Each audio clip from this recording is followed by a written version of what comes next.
Olá, pessoal! Estamos aqui para gravar mais um episódio do RHF Talk. Me chamo Renata Freires. Eu sou a Elis. E estamos aqui com um convidado, um franqueado da RHF, o Marcelo, que veio diretamente de Apucarana para contar a história dele quanto profissional, pessoa e como que a RHF chegou na vida dele, né? E os desafios, as conquistas, os aprendizados.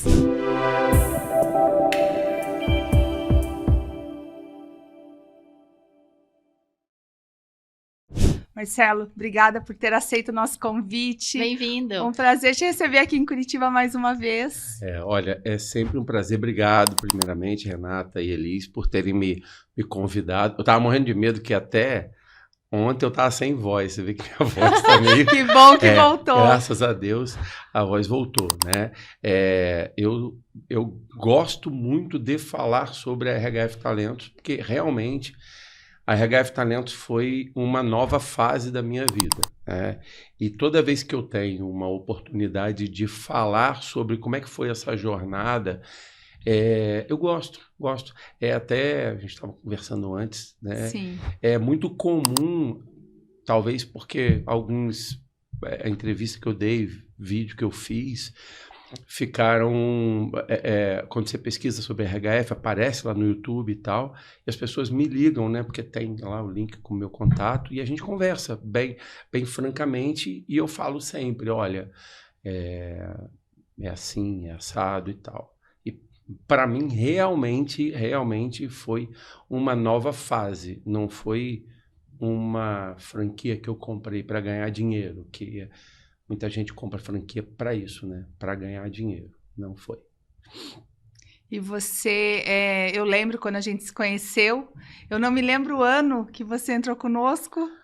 Foi antes da pandemia? Foi depois da pandemia. Depois da pandemia. 2022. 2022. Eu lembro quando você marcou uma reunião comigo com a Elis para contar a história, né? Então, acho que o pessoal vai querer saber de onde, o que então, você assim, trabalhou a vida toda. Minha vida inteira, praticamente minha vida profissional, eu fui oficial do Exército. Eu entrei no Exército em 1992, fiz academia militar, me formei, vim servir no Paraná.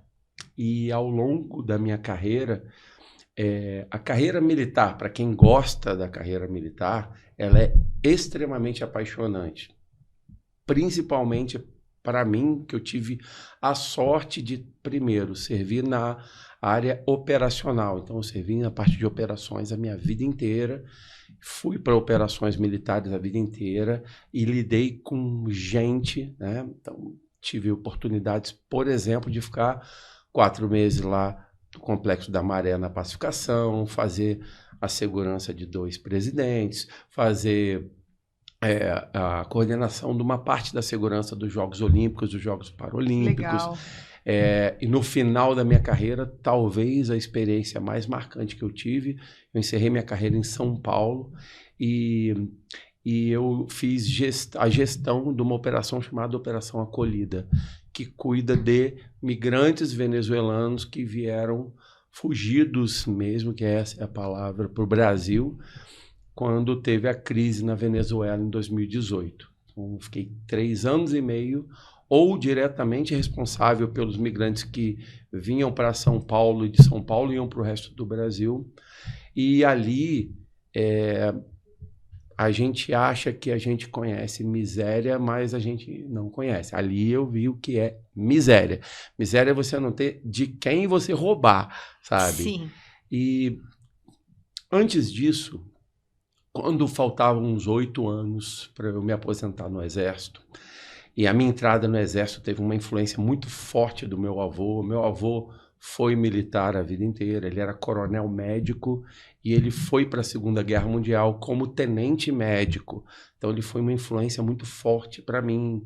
Ele não falava com ninguém das histórias, porque a guerra deve ser uma coisa tenebrosa, né? Sim. Nunca participei de uma guerra, mas a gente avalia que é. E ele não falava com ninguém. Os parentes me falavam que, olha, você não conheceu o seu avô. Quando ele era uma outra pessoa. Quando voltou da guerra, ele voltou sério, calado e tal. Aquilo despertou em mim um amor pelo Exército. Só que eu sabia que um dia isso ia acabar. Então, primeiro, eu comecei a me preparar profissionalmente para fazer essa transição de carreira. E comecei a fazer curso de pós-graduação, fiz um MBA em gestão de pessoas na Universidade Estadual de Londrina e fui me preparando, lendo bastante. E eu comecei desenhando o que eu não queria de jeito nenhum fazer. O que eu não quero fazer? Eu vou excluir isso aqui e vai sobrar o que eu quero. Tá? E o objetivo sempre foi me manter ativo. Uma das coisas que nas Forças Armadas nós ainda temos, né, é que os militares conseguem se aposentar um pouco mais cedo. Não muito mais, mas um pouco mais cedo, para compensar outros direitos trabalhistas que a gente não tem. Sim. E eu vi ao longo da minha carreira, eu fiquei quase 32 anos no Exército, uma série de militares que eles não se preparavam, falavam mal às vezes da força e tal. Quando ele passava para a reserva, ele ficava 1, 2 anos, caía em depressão. E aí, alguns casos me marcaram bastante e tal. E eu falei, poxa, eu não quero isso. Eu quero algo que eu possa me sentir útil. Inicialmente até pensei na carreira de professor, minha esposa é professora universitária, eu já dei aula no Rio de Janeiro, em universidade, e eu tenho uma dificuldade de falar pouco, né? Como vocês sabem. E aí eu falei, cara, então vamos nessa área de lecionar. E na época eu pensei, não, por que não algo na área de gestão de pessoas? E aí começou minha jornada com o RHF, muito lá atrás. Né? Você lembra quando nos encontrou? Ai, eu Foi não internet? lembro. Eu entrei pelo site da ABF. Da ABF. Na época só existiam 2 franquias, eu não lembro o nome da outra, ela não existe mais. Sim. Tá? De gestão de RH. E assim, durante minha carreira no Exército, várias vezes eu fui diretor de pessoal. Então, uma unidade militar tem entre 600 e 800 militares. E o gestor de pessoal, né, que a gente chama de S1 ou E1, no caso dos comandos de general, ele gerencia tudo referente a essas pessoas, mais um outro batalhão que a gente fala, que são os inativos e pensionistas. E muito tempo eu fui diretor de pessoal, gestor de pessoal S1. E aí eu comecei a falar, não, eu faço a pós-graduação que eu aplico ferramentas de RH no meu dia a dia e quando eu for para a reserva eu monto algo nesse sentido. Né? E por que eu procurei a ABF? Eu fui funcionário público, entre aspas, né? A gente fala que militar não é funcionário público, é uma categoria diferente de servidor da nação, mas eu fui militar 30 anos da minha vida, ou seja, quase toda a minha vida adulta até aquele ponto, ou toda, eu só tinha conhecido uma maneira de fazer as coisas, que era a maneira do Exército, com tudo planejado. É claro, né? Alguma coisa às vezes não sai como você planejou, muita regra. Disciplina e forte, disciplina né? forte. Eles sabe? que o diga, né? A diga toda militar. Sim, sim. Então, e tem uma razão de ser assim. Sim. A flexibilidade às vezes não é aquela que a gente esperava que tenha, sabe? Já melhorou muito, claro. O Exército vai avançando, as Forças Armadas vão avançando. E aí, no site da ABF, eu encontrei a RHF Talentos, ainda era outra empresa, né, Renata? Sim. Outra logo, outro tudo. E a gente foi, e eu falava assim, cara, se eu for abraçar isso aí, eu vou abraçar de cabeça. Mas eu tenho que saber antes. Então, obviamente, eu estava no Exército, eu tinha ferramentas para isso. Então, eu pesquisei sobre a empresa, pesquisei sobre as fundadoras, quem é, o que se tem processo, não tem. E eu falei, cara, a empresa é redonda, sabe? A empresa não tem nada que desabone. E isso é um bom começo, né? Então, primeiro, para quem vai empreender, antes de você comprar uma franquia, estudar sobre aquilo, se é o que você quer, se tem as ferramentas que você quer. Familiaridade Claro, também com a área, né? Com certeza. Rotina, né? Qual vai ser a rotina claro, de trabalho. Gosta de gente. Exato. Esse é o ponto, Elis. Esse é o ponto. Gostar de gente. Às vezes as pessoas me perguntam, quem quer entrar na franquia, fala assim, Marcelo, mas como é que é? Nunca fiz um processo seletivo e tal, não sei o quê. E eu falo sempre a mesma coisa, olha, a RHF Talentos, ela tem um leque de ferramentas, uma caixa de ferramenta, com ferramenta para tudo. Pessoa física, pessoa jurídica, palestra, recrutamento e seleção, pesquisa de clima, saúde plano de mental, carro, trabalho. saúde mental, fazer currículo, preparação para entrevista. Você precisa dominar tudo? É interessante, mas não. Você foca no que você sabe mais e vai aperfeiçoando outras ferramentas. Se identifica mais. Claro. Né? E assim, o que eu gostei do método da RHF é que você tem uma universidade corporativa, você tem um apoio ao franqueado e você não joga o cara e fala assim, toma aqui, ó, e se vira agora aí para você. Então, realmente, tudo o que eu precisei num período de adaptação, eu tive com relação a, poxa, como é que faz um contrato comercial? Como é que eu faço uma proposta comercial para um cliente? Eu nunca tinha feito uma proposta comercial. Já trabalhei com licitação no Exército, com edital, etc. Eu sei escriturar documento. Mas especificamente, aí você vai lá no portal da empresa, tem lá um modelo que, é claro, você consegue adaptar alguma coisa, você consegue. A outra parte que foi bem legal para mim, marketing. Eu não gosto de rede social, mas eu sei a força que a rede social tem. A gente está agora falando e transmitindo por uma rede social. A parte gráfica, principalmente, você não sai do zero. Então, você tem a postagem feita por uma profissional que é da área de marketing digital. E aí você tem um ponto de partida para, eu vou programar uma publicação no Instagram, por exemplo. A nossa ideia sempre foi dar as armas para que você não vá para a guerra. Exato. De mãos abanando.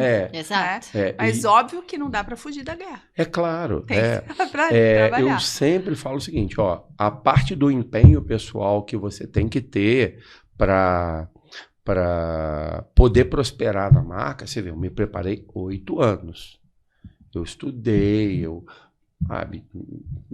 foi se qualificar, né? Me preparei, me qualifiquei, etc. E eu já trabalhava na área de RH. Ainda assim, poxa, primeiro mês me bateu uma empresa, 50 contratações. Eu lembro disso. E agora? Desesperado. Tá? E agora? Não, tem uma colega lá de Campo Grande, porque a empresa é do Paraná, mas vai abrir uma planta do zero em Campo Grande, do carregador de caixa até o diretor financeiro. E agora? Fechamos as 50 vagas. E além disso, na verdade não fechamos as 50 vagas. O que eu falo sobre um outro ponto que a gente, que é empreendedor, tem que ter, que é a flexibilidade de raciocínio. As convenções da RHF, e eu até hoje fui a todas, desde que eu entrei, a primeira na estrada, com um telefone conectado, que eu estava voltando de São Paulo e não tinha como alterar. Elas são excelentes momentos para se trocar ideias entre franqueados. Como é que você faz? Como é que você resolve isso? E eu falei para um grupo de franqueados que a gente estava conversando ano passado, falei, olha, a gente tem que pensar comercialmente o tempo todo. O tempo todo onde eu tô, eu penso comercialmente, eu tenho cartão para entregar, eu tenho que estar preparado para responder uma demanda. Nesse caso específico, por exemplo, nós fizemos várias contratações e eles não conseguiam fechar operador de empilhadeira. Aí eu falei para a diretora de RH da empresa, falei, olha, vocês não perceberam ainda que não vai ter, cidade é desse tamaninho. Quem tinha que ser contratado, por que você não qualifica? É muito caro porque me deram um orçamento de R$6.000 para formar cada operador de empilhadeira. E aí, o que a gente fez? Flexibilidade de raciocínio. Eu falei, não, deixa comigo. Eu fui para internet e comecei a pesquisar onde tinha curso. Achei um curso de empilhadeira no Senar do Mato Grosso do Sul, Serviço Nacional de Aprendizagem Rural. Cara, vai ter empilhadeira, curso de empilhadeira no Senar, que é aprendizagem rural. Entrei em contato com a unidade. Entrei em contato com a unidade falou, temos o curso, fornecemos o instrutor, 2 dias de curso, eu só preciso da empilhadeira, carga de gás, se for empilhadeira gás e tal, e cone e os pallets para treinar. Custo, 0. Uau! 0. Aí eu liguei para a empresa e falei, olha, encontrei o custo, mas qual o custo? 0. A empresa, mas você não vai tirar uma parte? Eu falei, não, eu vou fazer a conexão para vocês e eu sei que vocês vão estabelecer uma confiança comigo para a gente fazer outros projetos juntos. Hoje essa empresa me liga e pede. Então, assim, claro, foi um pouco de arriscar também, né? Eu poderia ter colocado? Poderia. Aí a empresa vai lá e conversa com o instrutor ia falar, não, esse curso aqui é grátis, é do Sistema S. E aí? Nunca mais, ela entra em contato comigo. Então, assim, essa maturidade empresarial, flexibilidade de raciocínio. E a iniciativa, né, Marcelo? Outras pessoas ficariam paradas. A cidade é pequena, não tem com certeza. Então, assim, sempre tem uma solução, sempre vai ter, alguém vai ter. Eu falo o seguinte, esse ano a gente abriu os olhos, né? Então, eu contratei um especialista em planejamento estratégico e ele fez o meu planejamento estratégico. Eu vou sair do que é missão, visão e valores da matriz? Claro que não.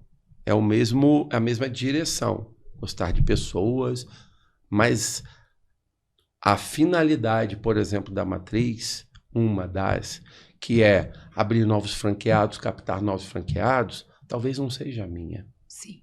Não é a minha. A minha é expandir, sair de regional para nacional. Quem sabe um dia internacionalizar, abrir uma unidade em outro lugar, em outro país, porque tem demanda, sabe? E aí ele me mostrou isso, sabe? E entrou nesse planejamento aqueles 2 projetos que nós conversamos? Entraram. Eu falo o seguinte, é um exercício diário de resistência à frustração, tá?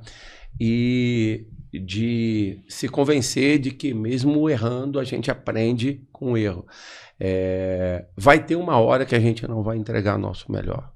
Eu entreguei meu melhor para todos os meus clientes o tempo todo? Óbvio que não. Óbvio que não. Alguma hora você vai chegar e vai ter que falar assim, me desculpa, a gente sentou, prometi alguma coisa e por outros motivos que para você não interessa o que você quer, o que você contratou, eu não consegui entregar. E uma das frustrações que eu tive foi com relação aos projetos. Então, primeiro, o projeto de contratação de venezuelanos, Sim. que quando eu estava no Exército, eu achava que o negócio funcionava muito rápido, muito bem. Quando você sai e você vê que o projeto assume, às vezes, finalidades políticas que você não está interessado a trilhar, talvez eu não falo que é um adeus, mas um até logo. Tá lá o projeto, eu ainda tenho ele na cabeça, mas eu sei, eu estou maduro que eu não posso chegar para um cliente meu e falar assim, olha, vamos contratar 100 migrantes venezuelanos pelo projeto Interiorização, pela Operação Acolhida, que vai dar certo. Não é assim. Não é assim. Sabe? Tem uma série de demandas e tal. Outro projeto eu tenho mais fé, que é o projeto com militares egressos das Forças Armadas. Esse hoje ele está em stand-by, mas ele vai ser retomado com bastante força, assim que eu organizar a minha vida, tá? Porque... E conte conosco, né? Ai, obrigado, querida, super válido, obrigado. Tem mercado. Pra caramba, tá? Eu falo o seguinte, olha, Os jovens que servem as Forças Armadas, sejam por 1 ano, 8 anos, no caso dos temporários, ou 30, no meu caso, e o caso de oficiais e sargentos que se aposentam, eles têm uma série de valores que eles cultuam, nós temos, que são muito interessantes para as empresas. Tá? E, às vezes, o que eu entendo é que o jovem fica lá o tempo que ele ficou e ele fica invisível aquele tempo que ele está ali. Ele fica 8 anos ali e tal. Poxa, eu tenho um caso que eu vou até falar, um Bonfim, que era meu auxiliar, e hoje a gente tem, geral, uma dificuldade muito grande em cargos operacionais, porque as pessoas pesam. Eu tô em casa, eu não sou contra, por favor, pagamento de benefício. Tem que existir. BPC tem que existir, Bolsa Família tem que existir. Mas tem que haver um controle, na minha opinião, de quem tem condição já de andar com as próprias pernas. Então, hoje, às vezes, que a gente vê nas contratações que eu faço para a área operacional o cara pesa, eu ganho 1.000 e pouco para ficar em casa, vou pegar 2 ônibus, acordar às 6 da manhã para ganhar 2. Não quero ficar em casa ganhando 1.000 e pouquinho. Beleza. Quando eu mostro para eles, para o jovem, seja ele onde ele estiver, que as oportunidades de crescimento estão dentro das empresas, que recebendo benefício ele não sai, ele fica algemado, ele fica estagnado, né? Sabe? Ele fica invisível, como eu falei ainda há pouco. Se eu não mostrar isso para ele, ele vai continuar naquela situação de conforto. Onde eu quero chegar? Bonfim era meu auxiliar, baita cabo, ele era o digitador do boletim. Boletim é um documento diário que sai em todas as publicações oficiais de uma unidade militar, um documento que você tem que ser muito criterioso, tem que ser organizado. Ali sai, por exemplo, autorização para pagamento de algum benefício de alguém, se não publicar, a pessoa não recebe. Autorizações que lá no futuro, para a pessoa se aposentar, tem que estar publicado em boletim, senão a pessoa não consegue se aposentar. Então, assim, ele era um cara da minha inteira confiança. E quem era o Bonfim? Um cabo, 20 e poucos anos, tinha ido para a missão do Haiti, depois do terremoto, então pegou o país lá, sabe? Imagina, um jovem de 20 e poucos anos vai para um país que teve um terremoto, morreu... Devastado, né? Devastou o país, sabe? Histórias do Haiti que, às vezes, eu falo quando eu dou palestra para a empresa, mas, assim, quando eu falo no podcast, não dá para falar, porque são muito pesadas, sabe? Você contar gente para ver quem está vivo e quem morreu. É uma coisa que não passa na nossa cabeça, sabe? E aí você pega um jovem que tem essa expertise, sabe? Um jovem que tem essa motivação. Ele foi trabalhar num grupo varejista como repositor de hortifruti. Muita gente falaria assim, poxa, fui 8 anos cabo do Exército, tenho uma experiência internacional, etc e tal. Eu não vou ser... Ele estava terminando faculdade de comunicação, sabe, marketing e tal. Ele foi hortifruti, repositor de hortifruti, repositor de hortifruti, encarregado do hortifruti, de encarregado de hortifruti, encarregado geral, e foi crescendo na empresa, e eu me relacionando com ele pela rede social. E aí, Bonfim, como é que tá? Pô, chefe, tô indo para Cascavel fazer um curso, tô indo para Curitiba fazer um curso, tô indo para não sei aonde e tal. Para te resumir, chegou a subgerente de uma unidade, veio para cá, para Curitiba, gerenciar uma unidade desse grupo, um grupo enorme, tá? E hoje ele é gestor de 2 unidades do grupo, que são as primeiras unidades do grupo fora do estado do Paraná, no estado de São Paulo. Olha a responsabilidade. Uau. Então, assim, tudo começou lá, como repositor, sabe? Essas pessoas, eu falo assim, os militares não são melhores, não existe melhor. Eu trabalhei na polícia do Exército. É claro que tem pessoas dentro das Forças Armadas que têm desvio de conduta.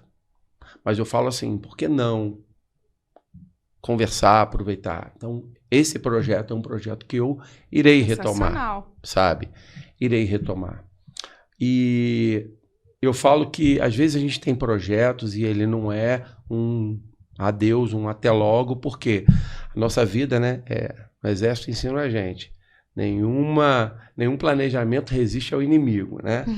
Se não tiver planejado, resiste menos ainda. Eu planejei a minha saída do Exército, planejei a RHF, vou chegar aqui, em 1 ano eu tô aqui, 2 anos aqui, nada aconteceu como eu tinha planejado, sabe? E assim, hoje eu vejo que é normal. Eu botei muito dinheiro fora em projeto que não me deu ROI, não me deu retorno, sabe? Eu me associei a eventos, etc., que depois eu descobri que o cara só queria meu dinheiro de investimento, que não me retornou nada, uma publicidade e tal. Por quê? Porque eu não tinha a experiência do empreendedorismo. Então, quando a gente vê, planeje muito, planeje bastante, porque vai acontecer imprevistos que você não tem como controlar, vai mesmo, tá? Eu estava em São Paulo, os 3 últimos anos em São Paulo foram os mais difíceis da minha carreira, porque a gente fez uma avaliação, eu com a Natália, minha esposa, que é minha grande incentivadora, graças a Deus, ela e minha mãe. Minha mãe perguntou, manda o link para eu ver. Ao vivo hoje. Minha mãe queria assistir porque era ao vivo e tal. Minha mãe é maravilhosa. Minha mãe. Lá na rede social. Ela tem rede social? Tem. Então quando sair os tem cortes, Instagram, ela vai amar. Tem Instagram, minha mãe é ultra antenada. Então sabe? passa o nosso Instagram para ela nos seguir, hein? Vou passar, pode deixar. Estamos trazendo bastante coisa Dona interessante. Dona Estela foi professora, né? A vida inteira professora. Sou filho de uma professora com um policial civil, né? Eu comecei minha carreira profissional, né, vendendo fruta de porta em porta. Meu pai tinha uma pequena propriedade, plantava banana e mandioca. Aí, final de semana, para tirar um dinheiro a mais, eu vendia de porta em porta. Depois fui trabalhar no supermercado. Nesse supermercado eu tive o que Deus o tenha, seu Wilson, pior patrão da minha vida. Pior patrão. Me ensinou pra caramba como não fazer. Que Deus o tenha. Que Deus o tenha. Morreu de Covid. Sim. Que Deus o tenha. Mas me ensinou muito como não tratar um funcionário, como não... Se você humilhar e espezinhar, você recebe de volta. Até nesses momentos a gente aprende coisas, claro, né? Claro. É claro que na época eu fiquei ultra irado, mas eu tinha... Na verdade, aprendemos mais com que... Claro. Nos traz desconforto. Exato. Do que aquilo que é bom, né? Mas eu tinha 13 anos, 14 anos, sabe? Difícil. Eu não tenho maturidade para entender isso, né? Hoje eu olho e falo assim, poxa, por que os caras do açougue roubavam o seu Wilson? Porque os caras espezinhavam ele o tempo todo, sabe? E na época não tinha câmera, não tinha sensor, não tinha a tecnologia, não tinha nem celular, sabe? E aí eu entrei no Exército, e por que São Paulo foi uma época difícil? Porque foi a primeira vez na minha carreira que eu fui servir num lugar sem a minha família. A gente sentou, custo de vida em São Paulo é uma coisa absurda para quem estava em Apucarana há 13 anos, sabe? Uma cidade que a cidade, eu sou de Niterói, no Rio de Janeiro, minha esposa também. E Apucarana é exatamente a cidade que eu busco para a minha família, porque é uma cidade pequena, que todo mundo se conhece, e que tem 2 cidades legais, Londrina e Maringá próximas, e dá para eu ir para Curitiba, Ponta Grossa, São Paulo, Rio de Janeiro, fácil. Mas a gente colocou no papel e eu fui sozinho para São Paulo. E eu falava, vou ocupar meu tempo fazendo atividade física, correndo. Pior época da minha vida, sabe? E eu tenho um grande mentor, padre, Monsenhor Roberto Carrara, ele falou, se prepara que você vai enfrentar a pior batalha da tua vida. Lá em São Paulo, eu ocupava meu tempo inteiro com trabalho, não façam isso. Tá? Eu trabalhava de 6, 7 da manhã até 9, 10 da noite direto, às vezes sem almoçar e tal, porque eu queria ocupar meu tempo e tal. E no meio dessa jornada pandemia, nunca trabalhei tanto quanto pandemia, porque eu era oficial de operações da 2ª Região Militar. Então, eu cuidava das operações do Exército para o estado de São Paulo. E aí, pandemia já viu. Um dia eu estava numa mesa de reunião discutindo sobre, olha, São Paulo tem acho que 10 ou 12 mil moradores de rua. Os entregadores de comida estão começando a ser atacados, porque não tem restaurante aberto, não tem ninguém para dar dinheiro no sinal, ninguém. Eu fui na Avenida Paulista uma vez, 0, sabe? Walking Dead. Um absurdo, mas foi uma escola. E aquilo foi me deteriorando, sabe? Quando eu estava em 2021, eu tive um problema de saúde bem sério, então eu precisei ser carregado para um hospital, coloquei uma prótese na minha coluna e fiquei com uma limitação física até hoje, que eu tenho uma parestesia, né? Não é uma paralisia completa, mas eu tenho eu não sinto minhas pernas, o meu pé e tal, então eu ando de bengala e tal. Para quem era ativo a vida inteira, operação, não sei o quê, e comunidade do Rio, e organiza e vai para a fronteira com o Paraguai. Eu fiquei 13 anos na fronteira com o Paraguai, fazendo operações contra contrabando, descaminho, tráfico e faixa de fronteira. O Exército tem poder de polícia, né? E 13 anos ali. E aí, do nada, eu tô fazendo fisioterapia, reaprendendo a andar, sabe? E é quase certo, né, que nesse bolo veio uma depressão. E aí, eu que nunca tinha ido numa psicóloga na minha vida, a gente não dá valor, né, Elis? Tá vendo? Saúde mental, não sei o quê.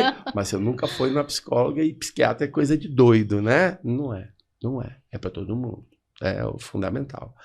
E aí, uma salada de coisas na minha vida, saindo do Exército, que era uma instituição que eu amava mesmo, tinha amor pelo Exército, adorava, eu vi que grandes amigos, as amizades que você faz lá, é por isso que tem esses grupos de cara que serviu e tal, porque é muito marcante, sabe?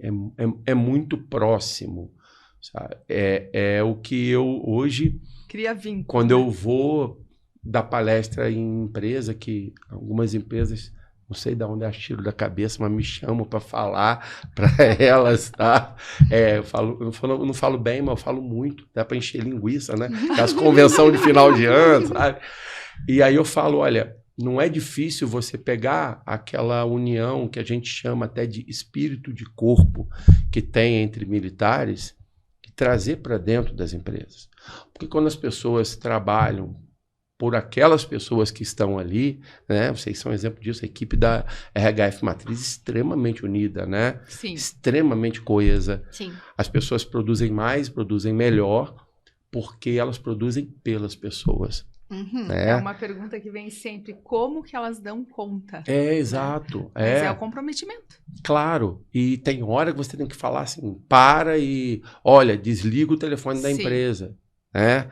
Porque senão você vai pagar o preço. Eu paguei o preço. Poxa, eu nunca imaginava passar por uma depressão.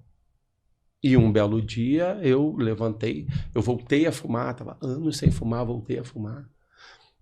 Sentado na sacada lá de casa, tem um parquezão lá do Ibirapuera, e tal, verde, eu não queria sair de casa. Já tinha operado e tal. Levantei, crise de choro, apoiei no parapeito, passei uma perna para me atirar. Olhei para baixo, lembrei nitidamente da minha mãe, do meu filho do dia que eu entrei no Exército. E aí eu respeito quem não tem essa vertente espiritual, eu respeito a opinião de qualquer pessoa. Mas aí vem, na minha compreensão, a ação divina de falar assim, olha, volta para cá, não é tua hora ainda. Você ainda tem muita besteira para falar aí para os outros e tal. A missão não acabou. Na mesma hora, meu vizinho bateu na minha porta. Porra, você trancou a porta, porque como eu estava Hoje, graças a Deus, não mais. Mas no começo, se eu caísse no chão, eu não conseguia me levantar sozinho. Então, a porta de casa ficava aberta, lá em São Paulo, e eu andava com o telefone celular, porque se eu caísse, eu ligava para alguém para vir me levantar do chão. Eu caí no box, sabe? Para alguém que sempre foi grande e tal, isso mexe com a cabeça da gente. Quando eu comecei a jornada com a RHF Talentos, eu tinha me desvinculado do Exército, eu tinha voltado para casa, um monte de família de militar se desfaz depois que o cara vai para a reserva. Porque você tem que fazer essa transição, porque é outra realidade. Sim. Você está em casa todo dia, você está em contato com a esposa, filho todo dia, é outra dinâmica, sabe? Um monte de militar fala para mim, porque hoje que a gente tem uma certa, não tem muita, mas visibilidade no meio militar, o pessoal me liga e tal, a grande maioria me liga para quê? Pô, cara, eu tô há 2 anos na reserva, arruma alguma coisa para eu fazer. Esses dias fiquei uma hora com um amigo que mora aqui em Curitiba. Como é que eu faço para buscar uma vaga? Como é que eu faço para fazer um currículo, cara? Não sei, sabe? E aí juntou isso tudo e, ao mesmo tempo, montar a RHF. Eu falo que, assim, no primeiro ano da RHF Talentos, eu não entendi o que eu estava fazendo ali. As vagas vinham, eu ia lá, buscava, encaixava, mas o modelo de negócio não estava interiorizado. No segundo ano, eu fui arriscando e errando. E agora, né, eu falo que a minha unidade da RHF começa ano que vem. A gente tomou uma decisão, no final do ano passado, de captar recursos, investir tudo na reforma de um imóvel lá em Apucarana. A gente vai botar uma sede fixa com as pessoas na empresa. Já está comprado todo material, mesa, computador, cadeira. Eu tô agora naquela, dependendo, quem já passou por reforma sabe disso. O pedreiro não pode, porque o pintor não sei o quê, porque desistiu. O cara, o jardineiro... Meu Deus, né? Tô pensando nisso. Pô, parece um castelinho de carta, né? Uhum. Se eu puxar essa carta aqui, não, vai cair tudo, peraí. Eu não tenho saúde emocional. Olha... Reforma ainda vai, agora construção... Sim, eu ainda vou me arriscar, Deus ajuda. Isso que a minha arquiteta falou, relaxa que reformar é mais trabalhoso do que construir. Construir você faz o projeto e cumpre. Reformar, e assim, a gente tem que saber dizer não também. Também tem isso. Eu tenho um orçamento.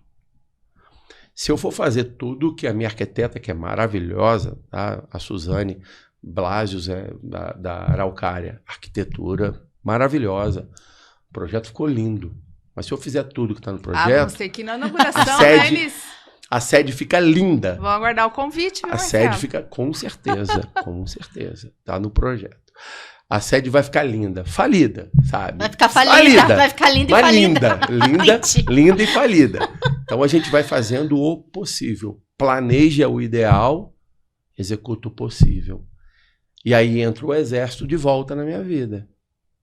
Quem foi o cara que instalou toda a minha rede de TI?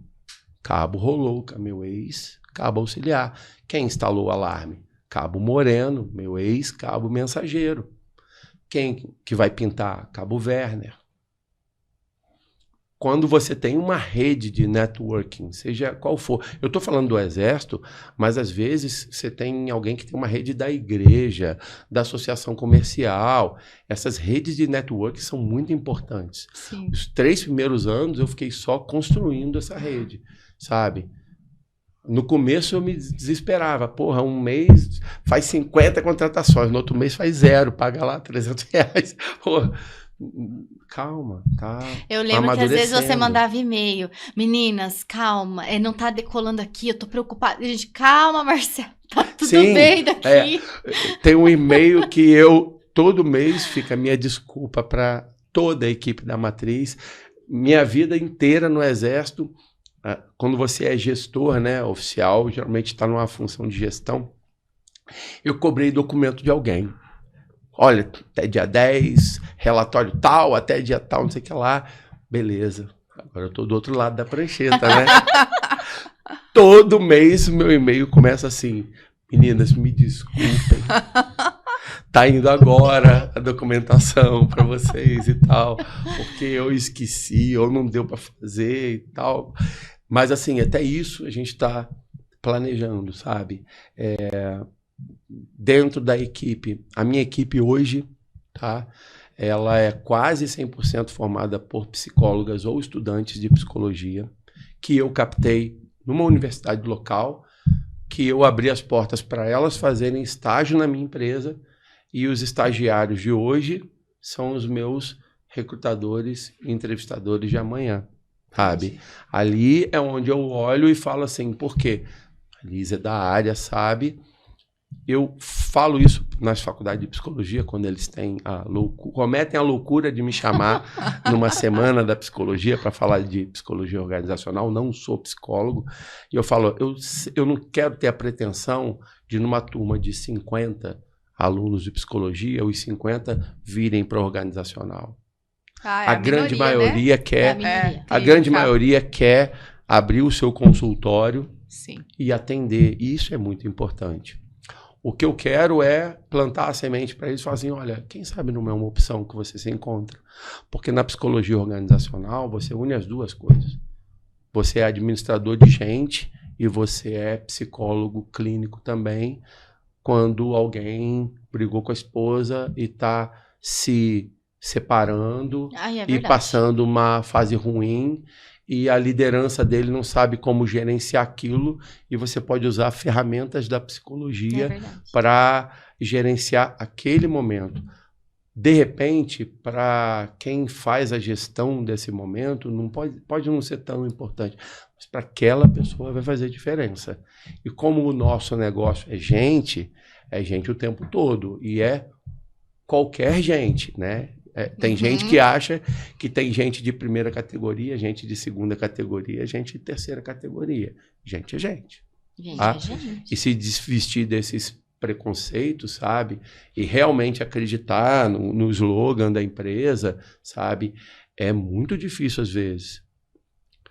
É muito difícil você recrutar uma pessoa, entrevistar e acreditar, por exemplo, que uma pessoa que cumpriu pena, por exemplo, pode ser aquela a chance dela realmente falar assim, não quero mais essa vida. Eu não quero mais isso aqui. É claro, tem muita gente que é recorrente no crime e tal, e essas pessoas a gente não quer trazer para dentro das empresas. Mas se você tiver ferramentas técnicas para avaliar, ferramentas comportamentais para avaliar se aquela oportunidade não é uma oportunidade que vai fazer diferença na vida daquela pessoa, a gente tem a obrigação de fazer. É por isso que todas as minhas entrevistas... Eu não faço entrevista. Todas as minhas entrevistadoras são psicólogas e são sensacionais. E quando um cliente me pergunta assim, olha, você faz perfil DISC, sabe? Você faz avaliação de perfil e tal... Eu falo, depende. Conversa com a psicóloga, que é especialista, tem um curso. De repente, o que você quer é só um papel com um gráfico coloridinho uma ali. Validação. Por papel. Sabe? Porque, às vezes, você não precisa disso. A entrevista já é feita por uma psicóloga. Ela usa as ferramentas que ela aprendeu em 5 anos de faculdade para aplicar ali. E... voltando na unidade, é um desafio muito grande você montar uma equipe e gerenciar uma equipe sem ter o jugo das paixões de ir lá querer fazer pela pessoa. Quando eu entendi que o meu papel na RHF já tinha sido de solo, só eu, Deus e a ajuda da matriz, que eu tenho que puxar o saco um pouquinho, claro. Depois veio uma pessoa trabalhar comigo, um grande amigo meu, que continua um grande amigo meu. E aí não fazia sentido para ele, mas ele não queria, porque sentimento do exército. Se eu abandonar, é porque eu estou negando a missão. A hora que eu deixei claro para ele assim, cara, isso aqui não faz sentido para você. vai, cara, ser meu amigo sempre, sabe? Quando a gente tem a maturidade de olhar, por exemplo, para uma recrutadora, que hoje é a minha gerente, a Bruna, que tem 26 anos, e ver potencial nela de ser uma gerente, coordenar uma equipe, mas entendendo que ela tem limitação pela falta de experiência e ter a paciência de preparar ela para que ela, quem sabe, um dia seja uma franqueada e tenha uma unidade dela, como eu falo para ela, sabe? Eu não sou um comandante de navio negreiro, sabe? Eu não quero que as pessoas que trabalham para mim a vida inteira. Acabou essa realidade, né? Do cara que ficava 40 anos na mesma empresa. Não sou eu que vou remar contra. Mas eu quero que enquanto estiverem comigo, elas realmente se encontrem na minha missão, na minha visão, nos meus valores. E depois ela decida se aquilo ali é o que ela quer. Até onde faz sentido, né, Marcelo? Exato. É por isso que às vezes tem gente que compra uma franquia para ganhar dinheiro. Vou pegar uma franquia aí bombada, que você paga 3 milhões na franquia, sabe? Que é uma marca forte e tal. E às vezes a pessoa não se encontra, porque não é a praia dela. Ela quer uma máquina de imprimir dinheiro, né? Uhum. E não tem máquina Não de existe. imprimir dinheiro, sabe? A gente tem que esperar o tempo de amadurecimento, sabe? Poxa, mas você é um cara com mais de 50 anos, fez os cursos, estudou, verificou se a empresa era idônea, veio na matriz, conversou, e você não está nos top performer da marca? Não estou. Meu objetivo é estar. Cada um tem seu tempo, sabe? Eu falo muito isso, assim, ó. Cada unidade tem a sua história. Sua história de operação, sua história de entrada, seu momento, a forma que lida com o negócio, o perfil de cliente que atende, e você por aí sabe, vai. Você sabe quem foi uma grande incentivadora? Talvez ela nem saiba disso, sabe? Uma grande incentivadora que eu considero uma grande amiga dentro da marca, Andressa Pagnocelli, lá de Pato Branco. Ela foi a primeira franqueada com quem eu conversei. Na primeira convenção que a gente fez aqui em Curitiba, lá no hotel, lá em Santa Felicidade, eu conversei com ela e eu falei: Andressa, como é que você que tá mais tempo e tal? Ela falou: olha, Marcelo, eu tava sozinho e tal, e um dia eu falei: chega. Fui lá, me arrisquei, captei recurso, montei a minha unidade e a gente começou, botamos as pessoas dentro. Ali foi a semente, sabe? Eu falei assim: cara, um dia eu quero ser igual a você, com esse tamanho todo que ela tem, né? Um dia eu quero ser igual a você, Andressa. Beijão, Andressa é uma pessoa maravilhosa, sabe? Sim. Um dia eu quero ser igual a Fran, sabe? Você olha para ela assim, eu quero que ela ganhe 50 vezes, porque ela merece, ela é uma pessoa boa, ela não tá pelo dinheiro, dá para perceber isso. É claro, são 250, né, franqueados, 250 alguma coisa. É impossível não ter gente ali no meio que comprou a franquia achando que era outra coisa. Tudo bem, e tudo bem. Só que a gente lida com gente. Eu pouco interajo no nosso grupo, primeiro porque não me sobra tempo. E segundo, que não sou eu que vou ensinar, às vezes, uma pessoa que ela tem uma maneira correta de se relacionar com outras pessoas e expor as ideias dela, sabe? Isso aí a vida vai ensinar. Sim. Não sou eu que vou, né? Nós tentamos. Com certeza. Né? Mas, todo dia. Mas vocês entram para disciplinar. Mas a gente vem... Fala assim, isso aqui não é o fórum para isso, tá? Para discussão unilateral. Aqui é para as pessoas buscarem apoio. Hoje, antes de vir para cá, eu respondi lá uma indagação. Eu o vi. que vocês fazem com relação a isso? Eu dou a minha opinião e eu não tenho a pretensão de a minha opinião ser definitiva. É o que eu faria. É uma contribuição, claro, né, Marcelo? Claro, sabe? A gente veio nessa jornada, eu decidi em dezembro com as meninas montar a sede. E a gente veio porque, infelizmente, a gente está no país, né, que as coisas só acontecem depois do carnaval, né? Então, fui depois do carnaval e começamos a procurar, etc e tal. E aí, primeiro, mais uma vez, né? A respeito de quem não tem essa crença, mas Deus vai e coloca no meu colo uma casa para alugar, que é de um grande amigo meu, casa perfeita, com a quantidade certa de cômodos, com a quantidade certa de local, de estrutura e tal. Vizinha de um cemitério, ou seja, não tem muito barulho, né? Os vizinhos não fazem muito barulho. Falei para as meninas, olha, vocês ouvirem barulho vindo da frente... Não incomoda. Não, Então tá falei para as bom. meninas, se vocês verem barulho vindo da frente, corre. Porque o pessoal da frente aí não costuma fazer barulho, não. No cemitério, no centro da cidade. E por que eu falo que foi uma coisa de Deus? Porque eu marquei um café para ele para conversar sobre...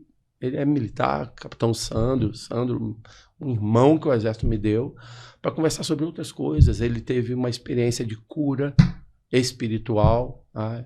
Ele, assim como eu, somos católicos, e ele teve uma cura de uma doença grave, que não tem explicação. A filha dele é médica, levou para o professor dela um exame, olhou e falou assim, a medicina não explica isso aqui não, tá? Então, assim, e ele virou e falou, o senhor já tem a sede. Onde é? Lá na minha casa. Mas você vai morar onde? Debaixo da ponte? Ele, não, eu me mudei. A esposa dele é professora de piano e eles compraram uma casa lá em outro local na cidade.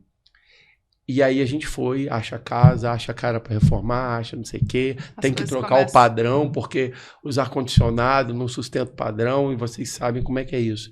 E aí, quando eu fui para a reserva, tem 2 datas que eu considero assim... intocáveis. A vida inteira eu saí de casa com 17 anos, nunca mais voltei. Então, quando eu me aposentei, eu falei, ó, faça chuva, faça sol, passagem para o aniversário do meu pai e da minha mãe já está comprada, 1 ano antes, tá? Fui para o aniversário do meu pai dia 9 de março, fui um pouco antes, dia 10 de março ele foi internado. Fiquei 16 dias cuidando dele no hospital, cancelei o voo de volta para Apucarana, não, né? Apucarana, não pousa nem teco-teco. Londrina. E aí, minha gerente, sensacional, segurou as pontas lá, não, Marcelo, toca aí. E eu só saí de lá, porque minha mãe virou para mim e falou assim, olha só, presta atenção, você tem sua empresa, você tem sua família, seu filho, sua esposa. Pode deixar que a gente toca aqui. E eu fiquei 16 dias cuidando dele. Lá pelo 5º, 6º dia, algo dentro de mim me falava assim, papai não vai sair dessa. Voltei para Apucarana. Eu faço aniversário 22 de abril. 23 de abril, papai morreu. Poxa vida. E aí eu voltei para Niterói. E aí todo aquele trâmite, né? Graças a Deus, desde sempre eu pago um plano funerário para meus pais, para os meus sogros, porque isso vai acontecer, até porque eu sempre, a vida inteira longe, e a gente tem que... Era um alento de eu falar assim, não, quando acontecer alguém vai me ligar e vai falar, vem porque está muito mal, ou vem porque já foi. Então o meu alento era assim, não, eu quero pegar um telefone, ligar e falar assim, cuida de tudo. Eu não quero escolher caixão, eu não quero. Eu quero chegar lá, me despedir do meu pai, beleza. E foi o que aconteceu, graças a Deus. Isso tudo foi atrasando essa obra, separa tudo. Uhum. Meu pai era policial civil, eu tive que cuidar da parte documental, pensão, sabe? O Rio de Janeiro não é um estado exatamente reconhecido por sua agilidade burocrática, né? Então, Sei bem. Então, nós demos entrada, eu trabalhei com inativos e pensionistas no Exército, então alguma noção eu tinha, eu já deixei tudo pronto, nós demos entrada, eu falei para minha mãe, olha, vai faltar um documento, que é a certidão de casamento com a averbação do óbito de papai, demora 10 dias para sair. E aí assim que saiu, eu anexei no processo, tá? E o papai morreu dia 23 de abril, 26 de abril eu dei entrada. Quinta-feira passada saiu a pensão. 4 meses. Essas coisas, elas vêm para testar a nossa fé naquilo que a gente se propôs. Uhum. Ah, Marcelo, você não pensou hora nenhuma. Óbvio que eu pensei em jogar tudo pro alto. Óbvio que eu pensei. Óbvio. Poxa, eu sou coronel do Exército, aposentado, tenho meu salário, sabe? Vivo dignamente, não dá para viajar para o Caribe todo ano, mas eu tenho minha casa, eu tenho meu carro, minha esposa tem o carro dela, meu filho estuda num colégio particular, isso me basta. Eu não sou uma pessoa de muitos 10 casacos, 20 pares de sapato, sabe? Então, por que a gente está nessa jornada, sabe? Eu acho que esse propósito de por que eu estou aqui usando esse uniforme, sabe? Montando uma equipe, juntando tempo, é algo muito mais muito além, do que ganhar dinheiro.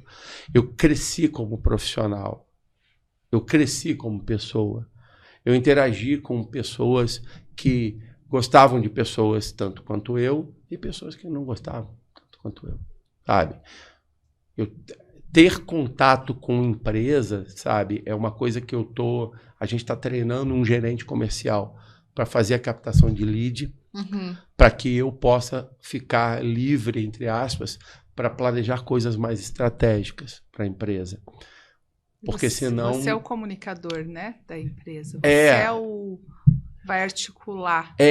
Porque assim, eu não critico quem tem uma visão mais centralizadora. Cada pessoa faz a gestão do seu negócio do jeito que quer. Sim. Mas o meu perfil, eu tenho um perfil extremamente descentralizador. Porque para mim, no meu entendimento, descentralizar é confiar. Eu não te dou nada descentralizado se eu não confiar que você é capaz daquilo, sabe? É que o ser centralizador te limita, né? Limita. Você não consegue. Existe uma capacidade de... Eu ouvi de um chefe uma vez no Exército que a maior virtude de um líder, e eu não me considero líder, obviamente que não, mas a maior virtude do líder é jamais duvidar que a sua equipe tem capacidade de transformar tudo aquilo que você pensa, imagina em realidade. Quando você confia na tua equipe, que ela é capaz de fazer isso, é questão de acertar direção. É claro que a minha equipe às vezes dá vacilada, eu tenho que chamar e falar, não é por aí. Isso é um exercício. A gente tem que fazer um exercício diário. Sim. Eu e Elis fazemos esse exercício diário. Não é fácil. Porque quando você tem o olhar, você é o dono, você tem um olhar diferente. E nem todos vão ter o mesmo olhar. E pensar como você. Na verdade, acho que não. Ninguém vai. E qual é a minha régua de medida para ver se a coisa anda? É simples. Valores, sabe? Valores. A gente deu consultoria, eu dei um ciclo de palestra numa empresa esse mês e ele tinha ali 4 valores, tá? E eu virei para ele e falei, cara, eu acho que você tem que reformular esses valores, porque no meu entendimento, esses valores não representam aquilo que você acredita. E outra, você colocou o valor lá, ética com responsabilidade, por exemplo. Tá? Não tinha esse. Estou inventando só para exemplificar. Mas ele não tinha a definição do valor. Eu tenho que dizer para as pessoas o que eu acredito em termos de valores. Por quê? Se eu não falo para a pessoa, olha, eu tenho um valor aqui que é intangível, não dá para materializar ele, mas eu vou te dar um exemplo de um comportamento e esse comportamento não dá para tolerar. Por exemplo, respeito à pessoa. Tem empresa que bota, por exemplo, respeito ao fornecedor e ao colaborador. Não, respeito à pessoa. Pessoa é pessoa, é ser humano. Quem é? Tá? É ser humano, tá? Respeito à pessoa. Eu não separo. E aí, uma vez, uma das meninas me perguntou, mas para que serve, né? Missão, visão e valores e tal. Eu falo simples. Os valores servem para o seguinte. Tudo que você for fazer, você se pergunta na ótica dos valores. Se aquilo vai contra os seus valores, não faz. Ponto. Eu já fui numa empresa, no começo você tá louco, né? Para atender. Louco para atender. Nossa, sabe? E aí uma baita empresa do ramo de imóveis entrou em contato por intermédio de um amigo e tal. Eu falei, putz, agora pronto, final do ano, aquele palanque que me espere, né? Pô, e tal. Empresa enorme.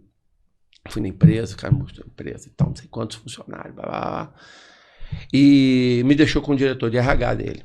Não, tal, não sei o quê, Marcelo, tal, o fulano me recomendou muito bem você. E aí eu fui conversar com o cara do RH, né? E aí, primeiro que, assim, dentro do Exército, teve uma época que eu trabalhei muito com fiscalização de empresas. Então, eu fiscalizava empresas que cuidavam de produtos químicos ou materiais que são fiscalizados pelo Exército. Armamento, munição, etc. E a gente aí pega um feeling de entrar na empresa e conhecer a empresa, né? Aí quando você olha na empresa, cada colaborador um protetor ocular diferente. Ou seja, não é a empresa que fornece, é o cara que compra. Não tem um ponto de água, um calor insuportável. Aí você começa a falar, pô, eu vou botar uma pessoa aqui, né? E aí a pessoa vai ligar e falar, pô, obrigado, hein, cara. Obrigado. Jogou no... Valeu. Sauna. Porra, obrigado.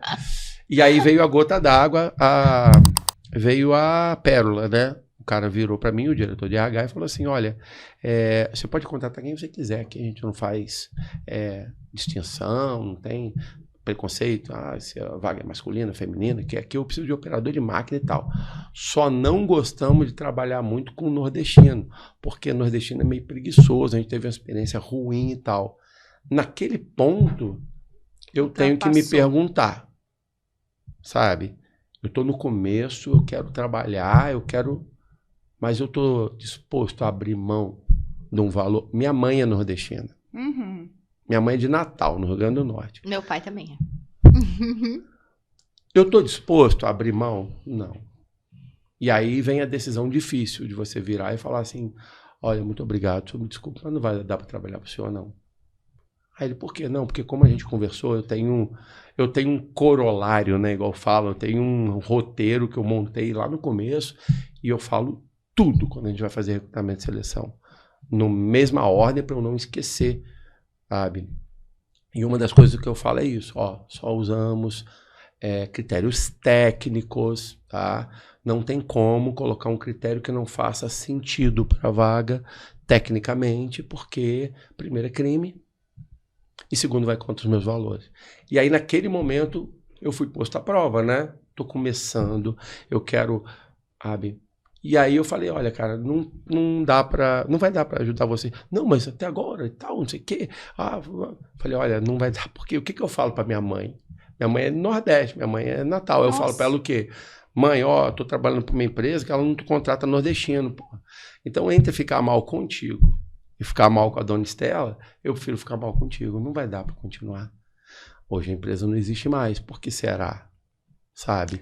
Então, assim, quando a gente capta gente para trabalhar com a gente tem que ter muito nítido, essa é a minha visão, se aquela pessoa é aderente. Sim. Senão eu pego a pessoa que abraça a árvore e é ambientalista e tem a sua importância para trabalhar na Klabin. Não vai funcionar. Verdade. Eu pego a pessoa que salva cachorro de rua para trabalhar no abatedouro. Exato. Não vai funcionar. E aí entram os nossos valores. Claro, Marcelo. Claro. Marcelo, que papo bom. Nossa, ficaríamos aqui, te ouvindo. Mas... Eu falei, vocês têm que me segurar, porque eu me empolgo. Não, mas foi muito bom. Acho que eu nem chorei hoje. Mas deixe uma mensagem, né, para as pessoas que querem empreender, que estão passando por esse processo hoje, né, de desafiador, né, que é o aprendizado do negócio, e também as suas redes sociais, para quem quiser mandar o currículo para você, fazer uma reunião aí, te contratar. O primeiro conselho que eu dou é não tente abraçar o mundo. Eu tentei, não deu certo, tá? A gente estava com um rumo no começo. Por exemplo, no começo, meu foco era recrutamento e seleção. Recrutamento e seleção é o que funciona. E hoje eu vejo que essa não é minha pegada. Qual é a minha pegada? Palestra. Então hoje o meu foco está completamente diferente do que eu tinha no começo. Vou deixar de fazer recrutamento e seleção? Claro que não. Sim. Claro que não.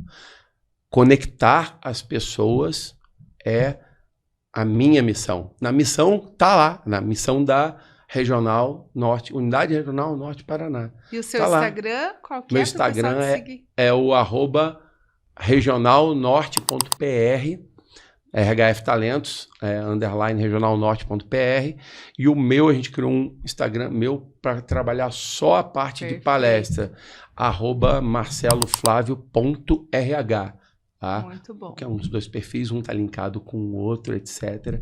E vai ser um prazer isso interagir lá. Eu tenho pouco tempo para rede social, mas tem uma empresa lá que faz a gestão das 2 Bom. redes. Eles vão me avisar e a gente entra de vez em quando lá. Então, Maravilha. Obrigado pela Obrigada, oportunidade eu. mesmo. Obrigado de Agradece, coração. Marcelo, tá? arrasou. Obrigada. E para Obrigado. você que ficou com a gente até aqui, espero que tenha gostado desse novo episódio, né? E não deixe de nos seguir nas redes sociais, Renata Freires Oficial, RHF Talentos Matriz. Também siga a Elis da RHF. Não esqueçam de seguir o nosso Insta aqui do podcast, o RHF Talk, e o nosso canal no YouTube. Então, todos os nossos episódios estão gravados lá e são muito ricos, cada um com insight diferente para você. Obrigada. Obrigada.